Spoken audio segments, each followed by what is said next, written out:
Des troupes kenyanes bientôt aux côtés de celles de la RDC pour combattre les terroristes et les groupes rebelles dans l'est du pays. Déclaration du président de la République au terme du séjour de son homologue Uhuru Kenyatta à Kinshasa.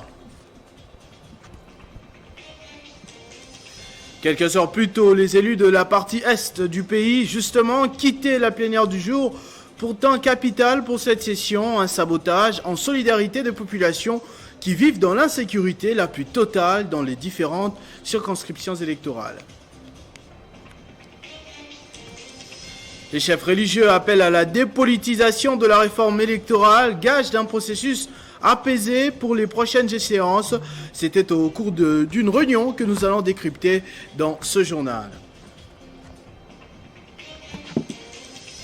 Le ministre sortant de l'EPST a été interpellé à Brazzaville, probablement en train de tenter de s'enfuir vers l'Europe. Quelques jours plus tôt, Willy Bakonga était convoqué à la Cour de cassation sans succès. La société Dispromals a-t-elle tenté de rouler le comité de gestion du stade de Martyrs nuitamment et sans en informer les autorités compétentes? Elle a procédé à un changement des panneaux. Il lui est désormais interdit d'accès dans la grande marmite. Mesdames et messieurs, bonsoir. Ce serait peut-être le dénouement d'un très long moment de calvaire pour les Congolais. Félix Tshisekedi a annoncé ce mercredi que les troupes kenyanes allaient venir en renfort à celles de la RDC pour combattre les terrorismes et l'insécurité en général dans la partie est du pays. Je cite, « Je demande à tous de bien se tenir parce que notre riposte sera impitoyable jusqu'à l'éradication totale de cette violence dans l'est du pays », déclaration du chef de l'État.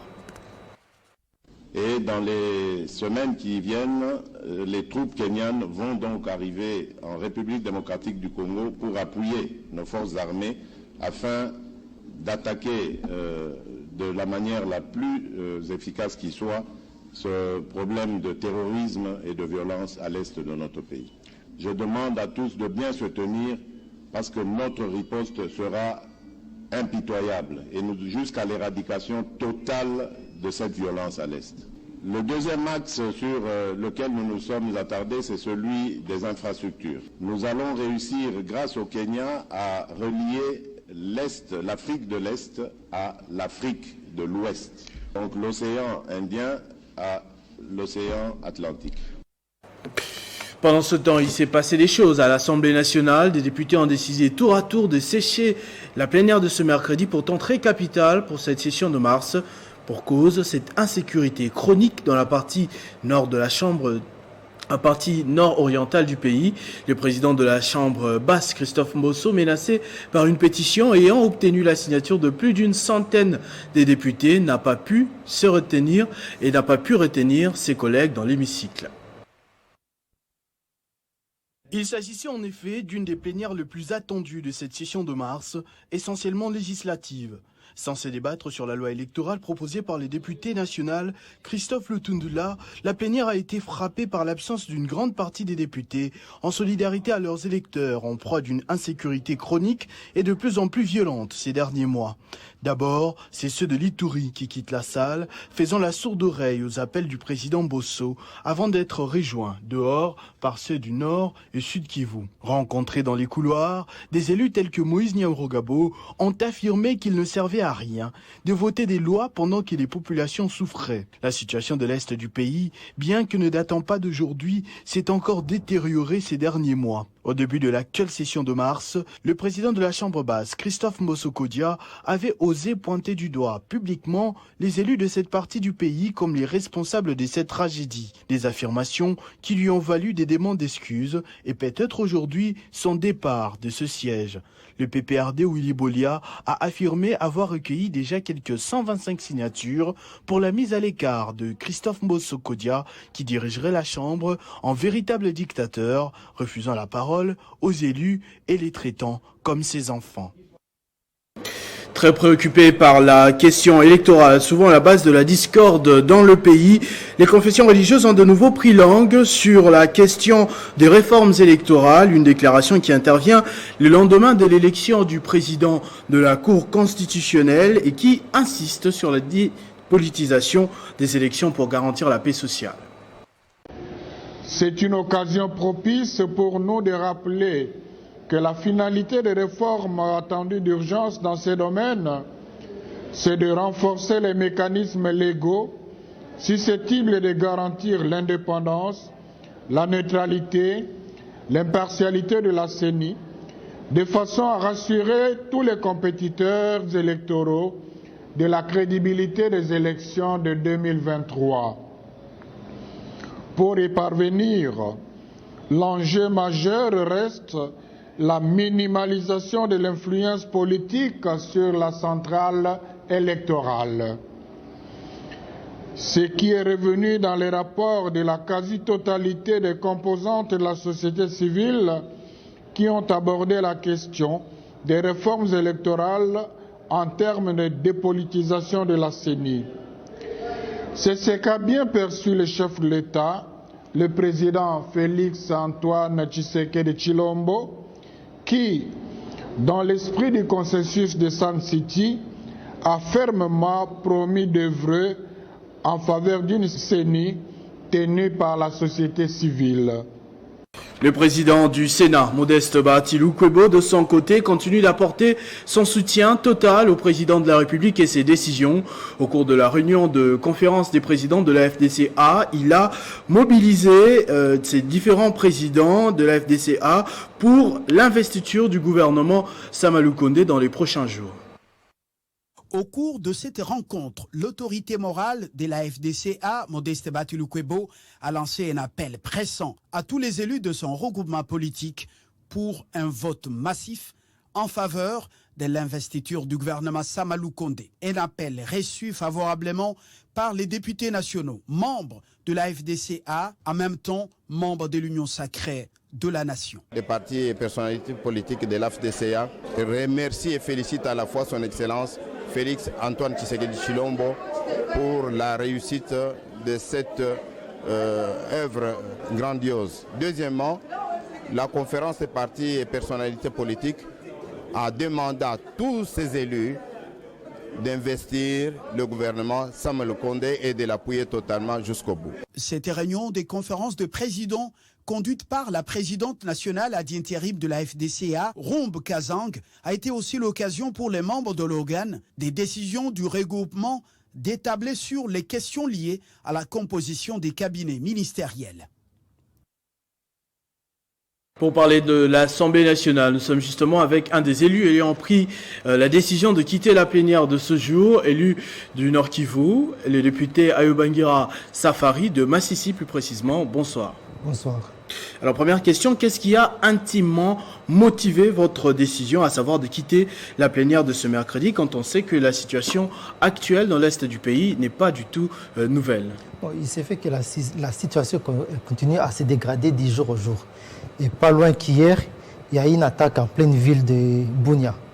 Et nous pensons qu'il est vraiment plus qu'urgent de prendre des mesures imposantes, des mesures draconiennes, et ne plus dorloter ces phénomènes-là. Il y a des groupes armés, c'est vrai, il y a des personnes qui peuvent être impliquées, mais il faudrait que l'État puisse s'imposer. On est au niveau maintenant d'imposer la paix. On est dans un étape où il faut imposer la paix, ou sinon il y a un risque de débordement, notamment à Bunia, notamment à Goma, au risque même d'avoir des conflits intercommunautaires. Ce sont des choses qu'il ne faut pas, qu'on arrive là-bas. À Beni, on a des violences contre une population, mais à partir des groupes étrangers. Mais à Bunia et à Goma, au risque d'avoir des conflits intercommunautaires, l'État doit s'imposer. En parlant de mesures fortes, justement, le président de la République vient de déclarer que les troupes kenyanes, le Kenya qui a une armée forte, pourra appuyer désormais les FARDC pour combattre justement ces terroristes et tout ce désordre dans cette partie orientale du pays. Comment vous avez accueilli cette nouvelle? C'est une mesure que nous ne pouvons qu'appuyer. Parce que nous avons eu quand même une expérience avec la force d'intervention, la brigade d'intervention, qui a pu mettre fin au M23. C'était une brigade qui était assez forte, avec un commandement unifié. Et je pense que les troupes kenyanes viennent dans ce cadre-là. Ils ne viennent pas dans le cadre de la MONUSCO, mais viennent dans le cadre de cette brigade-là. Mais aussi, nous avons déjà eu le programme du gouvernement. Et le premier point du programme du gouvernement, c'est d'instaurer une administration militaire l'état d'urgence et l'instauration d'une administration militaire dans ces zones en conflit. Et ça, c'est une idée que j'ai appuyée depuis longtemps. J'ai demandé à ce qu'on puisse proclamer l'état d'urgence et instaurer une administration militaire jusqu'à ce qu'on puisse mettre fin à cette violence. Alors en interne à l'Assemblée nationale, est-ce que vous avez des choses à reprocher au président de l'Assemblée nationale, l'actuel Christophe Mosokodia, qui serait visé par un de vos collègues du PPRD par une pétition qui a déjà rencontré quelques signatures? Non, nous ne pouvons pas y spéculer sur quelque chose auquel nous ne prenons pas part. Nous n'avons pas vu cette pétition, nous n'avons pas été signataires de cette pétition. Nous voulons que d'abord on puisse mettre la priorité sur l'insécurité à l'Est. Tout ce qui peut nous mettre en déroute, qui peut nous distraire, on va essayer de faire fi et mettre en priorité tout ce qui peut permettre à ce qu'on puisse finir avec l'insécurité à l'Est. Dernière question, monsieur le député national. On parle de plus en plus ces dernières semaines de la dissolution du Parlement, vu les rumeurs qu'il y a de ne pas vouloir investir le gouvernement Samalou Condé suite aux frustrations de certains députés. Vous pensez exactement quoi de cette nouvelle-là? Bon, comme je vous dis, chacun a ses priorités. Et pour les députés de l'Est qui ont adhéré à l'Union sacrée, le motif était à ce qu'on puisse mettre fin au massacre. Et pour cela, il faudrait qu'il y ait un gouvernement en place. Donc nous allons tout simplement investir le gouvernement, mais nous allons les tenir responsables. Ça ne sert pas donc investir juste parce que nous sommes de la majorité de l'Union sacrée, mais c'est parce qu'on veut qu'il y ait des gens qui puissent être responsables de mettre fin à la crise qui se passe à l'Est. Alors nous allons appeler nos collègues qui sont avec nous d'essayer d'abord d'investir le gouvernement et de les tenir responsables. Parce qu'on ne peut pas vouloir une chose et son contraire à la fois. Merci beaucoup, monsieur le député national. Ayobangira Safari, je rappelle que vous êtes élu de Massissi dans le Nord Kivu. Merci à vous également. Autre chose à présent, autre institution, le Comité national de suivi de l'accord, CNSA, a aussi réfléchi sur la situation sécuritaire dans l'Est du pays. C'était au cours de sa session ordinaire hebdomadaire sous la direction de Joseph Oleng Ankoy.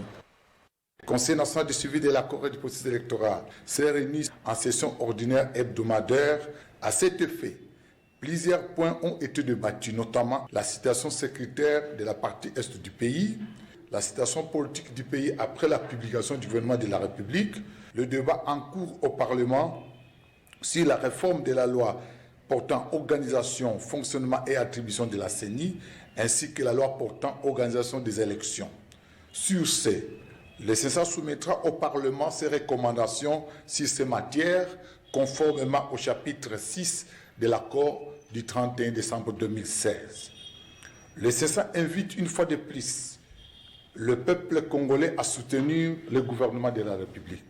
Par ailleurs, le CNSA recommande au gouvernement de la République de mettre à la disposition des médias, tant publics que privés, des moyens conséquents qui leur permettront d'adapter leur grille de programme en vue d'une mobilisation accrue de la population à la conscience citoyenne, à la cohésion nationale et à la cohabitation pacifique pour le retour de la paix au pays, particulièrement à l'Est.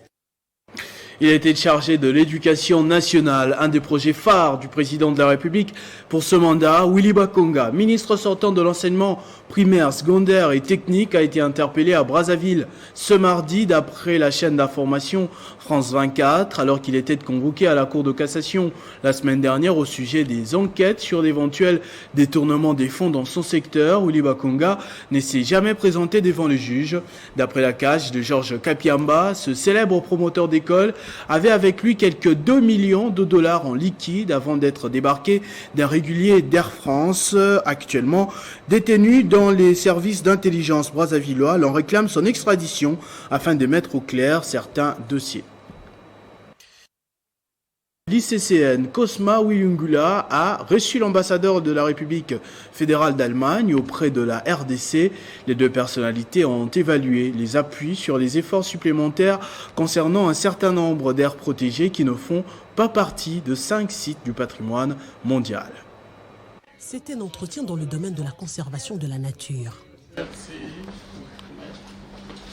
Le directeur général de l'ICSN vient d'obtenir un appui financier réel de 90 millions d'euros pour soutenir les aires protégées et d'autres secteurs connexes pour le bien-être de la population congolaise. La coopération allemande a maintenu pendant très longtemps la vie et la survie du parc national de Kahuzi-Biega. Et aujourd'hui, cette coopération et ces relations avec l'ICSN se sont étendues sur un ensemble de parcs. Non seulement le parc de Kahuzi-Biega, mais aujourd'hui nous avons des appuis allemands dans la réserve de faune à Okapi. Ça fait tout un ensemble de réseaux maintenant qui bénéficient des appuis allemands. Les deux personnalités ont en plus fait un tour d'horizon sur le bénéfice que devraient obtenir les populations riveraines et voir en quelle mesure les ONG allemandes peuvent entrevoir la possibilité de renforcer les routes de desserte agricole. Nous avons effectivement des négociations en cours. Si on peut arriver à 90 millions de dollars ou 90 millions d'euros, cela permet effectivement de pouvoir soutenir réellement les aires protégées. Pour l'ambassadeur allemand, la coopération entre l'ICSN et l'Allemagne concernera la protection de la biodiversité. Oui, c'est vrai, c'est évident qu'il y a beaucoup de défis. On ne peut pas seulement se focaliser sur la protection des forêts, aussi important que ce soit. Mais en même temps, nous avons discuté comment mieux aussi mettre en œuvre la protection des droits de l'homme, mais aussi prendre en charge les besoins économiques et sociaux du peuple. Olivier Snackenberg a fini son entretien par la visite de la cellule de droits de l'homme mise en place par l'Institut congolais pour la conservation de la nature. C'est aujourd'hui que le vice-gouverneur du Lualaba a clôturé le mois de la femme en compagnie de plusieurs personnalités qui ont répondu présents, y compris les membres de l'exécutif provincial. À cette occasion, Fifi Masuka a appelé les Lualabais et Lualabaises à affûter les armes dans la course pour le leadership. Le gouverneur intérimaire du Lualaba a procédé à la clôture des activités liées au mois de la femme en présence de quelques membres du gouvernement provincial, dont le commissaire général du gouvernement provincial en charge du genre, famille et enfants, Nathalie Ngandou, et plusieurs femmes venues de tous les horizons de la province du Cobalt. Tout a commencé par la présentation d'un sketch des femmes du groupe théâtral Manseba. Leur message était basé sur la sensibilisation des parents à scolariser leurs filles afin que leur avenir soit radieux. Dans son allocution, la coordonnatrice des fonds GBA UNICEF a réitéré l'engagement de son institution à accompagner les autorités locales dans la lutte contre la présence des filles dans les mines. Pour sa part, Nathalie Ngandou a salué la détermination et l'implication de Fifi Masuka Saini dans l'organisation réussie de ces activités qui avaient été lancées le 8 mars dernier à Bunkeya dans le territoire de Lubudi. Votre présence ici, ces jours, témoigne avec éloquence de votre intérêt et de votre engagement en faveur de l'amélioration des conditions de vie des femmes, de l'élimination de toute forme d'injustice et de violence basée sur les genres, en vue de promouvoir une société égalitaire. Au cours de son mot de clôture, l'autorité provinciale s'est apaisantie sur le thème annuel. Masuka Saini a ardemment invité les femmes du Lualaba à une véritable prise de conscience pour être des leaders incontestables dans le pays et dans le reste du monde. Dans ce monde de la Covid-19, les femmes sont au premier plan pour lutter contre la pandémie en tant que travailleuses de première ligne. Je voudrais pour terminer souligner un aspect sur cette égalité des sexes. Celle-ci n'est pas venue bouleverser l'ordre établi par les créateurs, mais plutôt le soutenir. La femme numéro 1 du Lualaba a ensuite remercié le chef de l'État, Félix Tshisekedi, pour le choix porté sur les femmes dans le premier gouvernement de l'Union sacrée, récemment rendu public et dirigé par Samalou Konde Kienge. Les agents de la territoriale du Lualaba ont réceptionné un lot des meubles de la part du chef du secteur de Luilou. La cérémonie de remise a été organisée sous les auspices du gouverneur intérimaire Fifi Masuka, qui s'est réjoui de ce geste qui entre dans la vision du chef de l'État. Le vice-gouverneur et gouverneur intérimaire de la province du Lualaba a effectué une visite des bureaux de l'inspection provinciale de la territoriale. D'abord sur l'avenue Lubudi au quartier Mutoshi. Fifi Masuka Saini a réceptionné un lot des meubles apportés par le chef de secteur Luilou Ilungangoy, qui a répondu à l'appel relatif à la vulgarisation de la vision du chef de l'État Félix Tshisekedi sur la gestion rationnelle de la chose publique à tous les niveaux. Ces matériels constitués de chaises, tables et plusieurs autres meubles serviront d'équiper confortablement les bureaux se trouvant actuellement dans un état piteux pour une province qui se dit pilote. Très ému par le mauvais état de ces installations, l'autorité provinciale Fifi Masuka a promis d'appuyer la démarche de ce service d'État visant à améliorer les cadres de travail à la hauteur de la province du Cobalt. J'ignorais totalement les conditions dans lesquelles nos inspecteurs étaient en train de travailler. Ça fait mal au cœur et nous allons faire de notre mieux. Nous allons avec l'inspecteur et son équipe pour visiter les bureaux qui étaient en train d'être travaillés pour qu'on puisse les mettre le plus rapidement possible dans de bonnes conditions. On ne peut pas comparer, nous sommes dans des conditions comme si nous étions dans un autre monde et les autres sont dans des conditions déplorables. Donc nous allons essayer de changer pour que tout le monde se sente être vraiment au Lualaba. Après avoir reçu d'autres doléances via un document écrit, Fifi Masuka Saini a été accompagné sur l'avenue Salongo au quartier industriel de Kolwezi par les inspecteurs de la territoriale où leur propre bâtiment administratif moderne est en train d'être érigé. Le même exercice a été fait par l'autorité provinciale qui a visité tous les locaux qui abriteront les bureaux. À la fin de sa tournée, presque tard dans la soirée, Fifi Masuka Saini s'est vu empêcher le passage par les ovations des hommes et femmes inspecteurs de ce service étatique, très émerveillés de cette visite pour lui témoigner leur soutien et saluer sa gestion orthodoxe depuis qu'elle est aux commandes de la province du Cobalt. Nous remercions aussi le chef de secteur d'avoir pensé à nous. Vraiment, nous les femmes, maman, nous sommes derrière vous. Au Congo central, le port moderne privé Matadi Gateway Terminal MGT a procédé à la remise officielle d'un véhicule anti-incendie à la mairie de Matadi.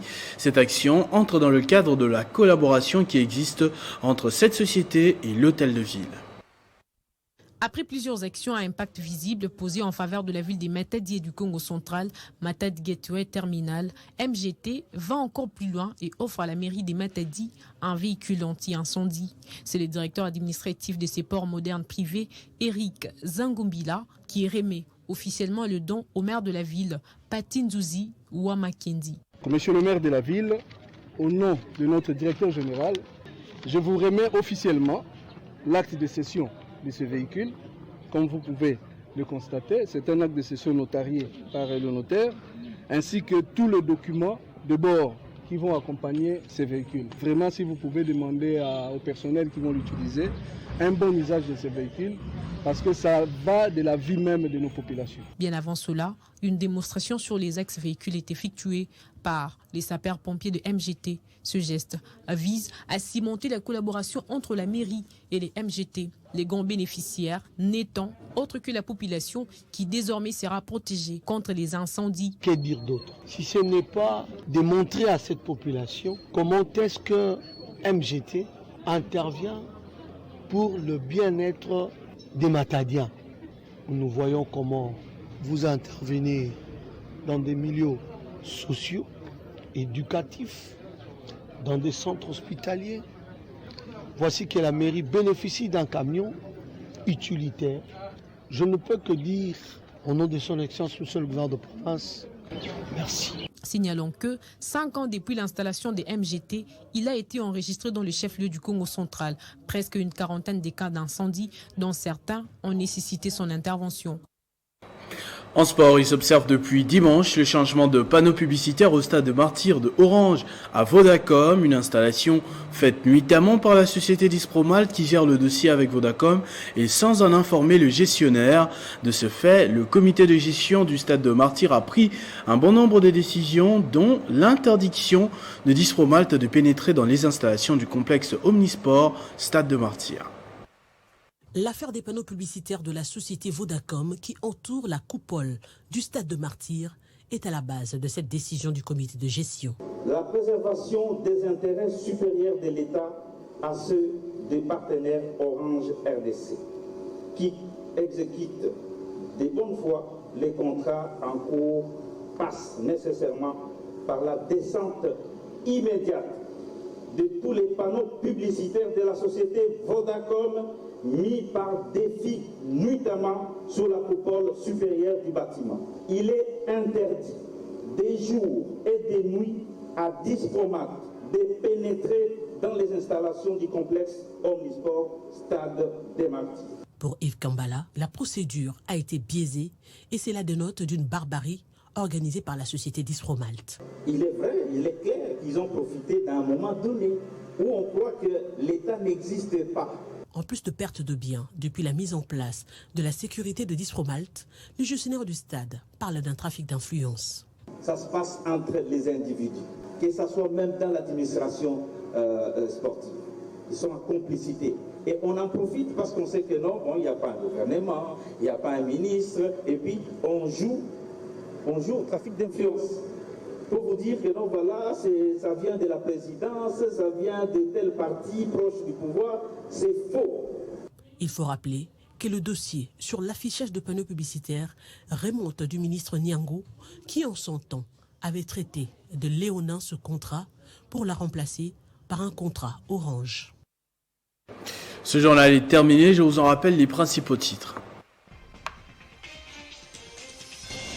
Des troupes kenyanes bientôt aux côtés de celles de la RDC pour combattre les terroristes et les groupes rebelles dans l'est du pays. Déclaration du président de la République au terme du séjour de son homologue Uhuru Kenyatta à Kinshasa. Quelques heures plus tôt, les élus de la partie est du pays, justement, quittaient la plénière du jour, pourtant capitale pour cette session. Un sabotage en solidarité des populations qui vivent dans l'insécurité la plus totale dans les différentes circonscriptions électorales. Nous en avons discuté dans ce journal avec le député national Ayobangira Safari. Les chefs religieux appellent à la dépolitisation de la réforme électorale, gage d'un processus apaisé pour les prochaines échéances. C'était au cours d'une réunion que nous avons décryptée dans ce journal. Le ministre sortant de l'EPST a été interpellé à Brazzaville, probablement en train de tenter de s'enfuir vers l'Europe. Quelques jours plus tôt, Willy Bakonga était convoqué à la Cour de cassation sans succès. La société Dispromalt a-t-elle tenté de rouler le comité de gestion du stade de Martyrs? Nuitamment et sans en informer les autorités compétentes, elle a procédé à un changement des panneaux. Il lui est désormais interdit d'accès dans la grande marmite. À tous et à toutes, merci de votre attention soutenue. Restez fidèles au programme de votre chaîne Télé 50. Vivez heureux, vivez 100 ans.